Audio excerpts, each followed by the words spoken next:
एक बार फिर से आपका हमारे YouTube चैनल शुभ एजुकेशन पर स्वागत है। फ्रेंड्स, आज हम सर्किल का पार्ट 2 लेकर आए हैं और सर्किल के पार्ट 2 में हम जानेंगे किसी भी रेखाखंड का किसी वृत्त से क्या संबंध हो सकता है, वृत्त की स्पर्श रेखा क्या होती है, इन सब के बारे में हम आज की वीडियो में चर्चा करने वाले हैं।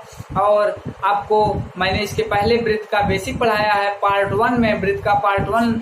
तो अगर आपने वो वीडियो नहीं देखी तो नीचे डिस्क्रिप्शन बॉक्स में उसका लिंक दिया गया है, आप वहां पर जाकर वो वीडियो देख सकते हैं। तो चलिए गाइस, आज की क्लास शुरू करते हैं। जैसा कि यहाँ पर हमने 3 सर्किल लिया है, फर्स्ट, सेकंड और थर्ड।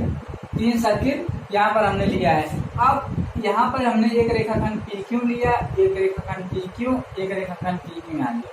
ये जो रेखाखंड है ये वृत्त को स्पर्श नहीं कर रही है, ये जो रेखाखंड है वृत्त को स्पर्श नहीं कर रही है, तो इसे हम कहते हैं अप्रतिच्छेदी रेखा। इसको हम कहते हैं अप्रतिच्छेदी रेखा।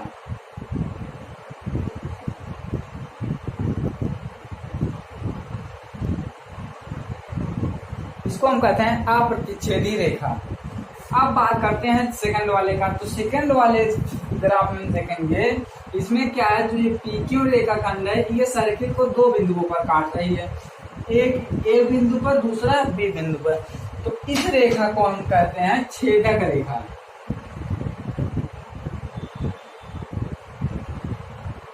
इस रेखा को हम कहेंगे छेदक रेखा। अब बात करते हैं तीसरे ग्राफ की। जो तीसरा ग्राफ है यहाँ पर रेखाखंड PQ, ये सर्किल को एक बिंदु पर टच कर रहा है, यहाँ M पर। तो जो एक बिंदु पर टच कर रहा है इसको हम कहते हैं स्पर्श रेखा।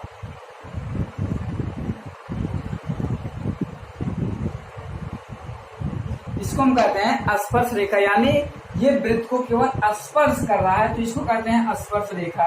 इसको कहते हैं छेदक रेखा, इसको कहते हैं अप्रतिच्छेदी रेखा। अप्रतिच्छेदी रेखा जो होता है उसका सर्किल से कोई संबंध नहीं होता है, उसे हम अप्रतिच्छेदी रेखा कहते हैं। छेदक रेखा क्या होता है, ये वृत्त को 2 बिंदुओं से काटती हुई जाती है। देखिए यहाँ पर A बिंदु है, यहाँ पर B बिंदु है, तो ये 2 बिंदुओं से जा रही है होकर, ये हो गया छेदक रेखा।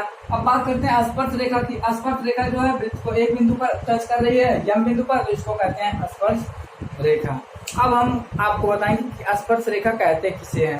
तो चलिए, यहाँ पर हमने आपको क्या बताया कि स्पर्श रेखा जो है किसी वृत्त की स्पर्श रेखा, वृत्त की वह रेखा होती है जो वृत्त को एक बिंदु पर स्पर्श करती है। जैसे हमने आपको बताया कि ये एक सर्किल हो गया, ये एक सर्किल है। अब इस सर्किल के मान लीजिए सर्किल के एक बिंदु पर, मान लीजिए यहाँ से एक बिंदु पर, एक बिंदु यहाँ पर P है मान लीजिए। अब P बिंदु जो है इसका स्पर्श रेखा है। P बिंदु क्या है, इसकी ये जो रेखा है पूरी, इसको एक बिंदु P पर स्पर्श कर रही है। तो ये जो यमयन रेखा है, यमयन रेखा इसकी क्या होगी, स्पर्श रेखा। तो ये वही कह रहा है कि किसी वृत्त की जो स्पर्श रेखा होती है, वृत्त की वह रेखा होती है जो वृत्त के किसी एक बिंदु, यानी इस P बिंदु पर, वृत्त के किसी एक बिंदु पर इसको स्पर्श करती है। तो ये क्या है, ये जो रेखा यमयन है इस सर्किल को बिंदु P पर इसको स्पर्श कर रही है, तो इसी को हम कहते हैं स्पर्श रेखा। जो वृत्त को किसी एक बिंदु पर स्पर्श करे इसी को स्पर्श रेखा कहते हैं। अब हम बात करते हैं कि वृत्त के किसी बिंदु पर केवल एक स्पर्श रेखा खींची जा सकती है। वो कैसे होगी, आइए देखते हैं। जैसे मान लीजिए ये क्या है, एक सर्किल है, ये एक सर्किल है, ये एक सर्किल है। अब इस सर्किल से मान लीजिए यहाँ कोई पॉइंट A है, एक पॉइंट A है। अब कह रहा है कि वृत्त के किसी बिंदु पर केवल एक स्पर्श रेखा खींची जा सकती है। तो चलिए, मान लीजिए हम यहाँ से एक स्पर्श रेखा खींच दिए जो इसको टच कर रही है। अब यहाँ से अगर इस बिंदु से कोई दोबारा स्पर्श रेखा खींचे तो कोई स्पर्श रेखा नहीं जाएगी। अगर मान लीजिए हम यहाँ से खींच रहे हैं तो ये जाएगी, ये जाएगी। अगर यहाँ से देखें तो ये भी जाएगी। लेकिन ये जो रेखाएं जा रही हैं, आप देख सकते हैं जो रेखाएं ये और ये जा रही हैं, तो ये रेखाएं इस वृत्त को दो बिंदुओं पर टच कर रही है, एक बिंदु यहाँ और एक बिंदु यहाँ। तो इसको हम क्या कह सकते हैं, इसको हम छेदक रेखा कहेंगे, क्योंकि ये वृत्त को दो बिंदुओं पर टच कर रही है। और ये रेखा देखिए, ये यहाँ और ये यहाँ, दो बिंदुओं पर वृत्त को स्पर्श कर रही है। तो इसका मतलब ये दोनों छेदक रेखाएं हो गई, ये कोई स्पर्श रेखा नहीं बनेगी, ये छेदक रेखा बन जाएगी। तो स्पर्श रेखा जो है वो वृत्त के किसी एक बिंदु पर केवल एक स्पर्श रेखा खींची जा सकती है। तो ये हो गई स्पर्श रेखा की बात। अब हम, अच्छा, जैसे आप लोग जानते होंगे, पहले जो लोग कुएं से पानी भरते थे तो कुएं पर एक वो लगा होता था, गिररी, तो जो ऐसे गोला आकृति की थी। जब यहाँ से हम रस्सी डालते थे तो इस पे होते हुए रस्सी ऐसे नीचे जाती थी कुएं में, और यहाँ जो ये भाग होता था, यहाँ से हम इसको क्या करते थे, खींचते थे। तो ये जो होती थी रस्सी इस पर एक स्पर्श रेखा का कार्य करती थी। रस्सी जो होती थी इस पर एक स्पर्श रेखा का कार्य करती थी। तो आप स्पर्श रेखा को वहां से भी समझ सकते हैं।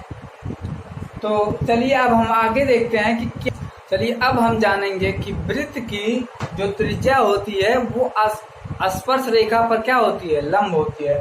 तो वृत्त की त्रिज्या स्पर्श रेखा पर लंब होती है। अब इसको हम सिद्ध करेंगे। तो सिद्ध करने के लिए हमने क्या लिया है, हमने एक सर्किल बनाया।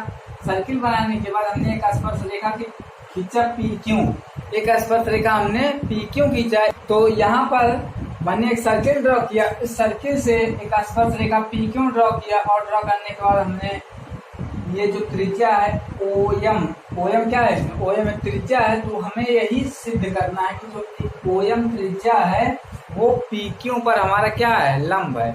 यानी हमको सिद्ध करना है एंगल OMQ ये क्या है, 90 डिग्री होना चाहिए, यही हमको प्रूव करना है। अब प्रूव करने के लिए हम क्या जानेंगे इसमें, कि जैसे आप जानते हैं अगर हम इसको मिला दें, O को T से हम मिला दें, O को T से और O को S से, O को T से और O को T से और S से हमने मिला दिया इसको। तो चलिए मिला दिया। अच्छा, अब यहाँ पर आप एक बात हमें ये बताइए कि जो ये T और जो S रेखा इस PQ पर स्पर्श रेखा पर है, क्या ये दोनों बिंदु इस सर्किल पर हो सकते हैं? तो अगर मान लीजिए ये इस सर्किल पे हो जाते हैं S और T, तो ये क्या हो जाएंगे, ये भी एक त्रिज्या ही हो जाएगी। यहाँ से एक त्रिज्या हो जाएगी, ये भी एक त्रिज्या हो जाएगी। तो जब त्रिज्या हो जाएगी ये भी OM के बराबर हो जाएगी, यानी OM के बराबर हो जाएगी। अगर हम यश को यहाँ से अगर बाहर लेंगे तो हमेशा हर एक कंडीशन में OS जो होगा OM से बड़ा होगा, OS जो होगा OM से बड़ा होगा। अब जब OS OM से बड़ा है तो यहाँ पर OT भी OM से बड़ा होगा। OS क्या होगा, OS जो है OS बड़ा होगा, OS बड़ा होगा OM से। OS क्या हो जाएगा, बड़ा हो जाएगा OM से, और OT जो है वो भी बड़ा हो जाएगी OM से, बड़ा हो जाएगा। तो यहाँ पर हम कह सकते हैं कि जो सबसे शॉर्ट लेंथ है यानी सबसे कम दूरी है वो किसकी है, OM की सबसे कम दूरी है। तो ये सबसे कम दूरी जो होती है, आप जानते हैं जब हम किसी बिंदु को किसी रेखा से जब मिलाते हैं, जो उसकी सबसे कम जो दूरी होती है वो क्या होती है, उस रेखा पर लंब होती है। तो यहाँ से हम कह सकते हैं कि OM जो होगी लंब होगी PQ पर।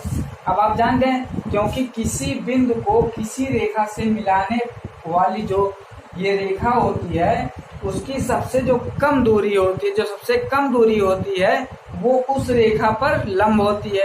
तो यहाँ से हम कह सकते हैं कि हमारा OM जो है सबसे कम दूरी है। तो जब ये OM सबसे कम दूरी है तो ये PQ पर हमारा लंब होगा। तो अब PQ पर लंब होगा तो यहाँ से हो जाएगा OM लंब होगा PQ से। तो हमें यही प्रूव करना था कि OM जो है हमारी PQ पर लंब होगी। तो अब OM हमारी PQ पर लंब हो गई। और ये कैसे हुई, इसको हम कह सकते हैं कि यदि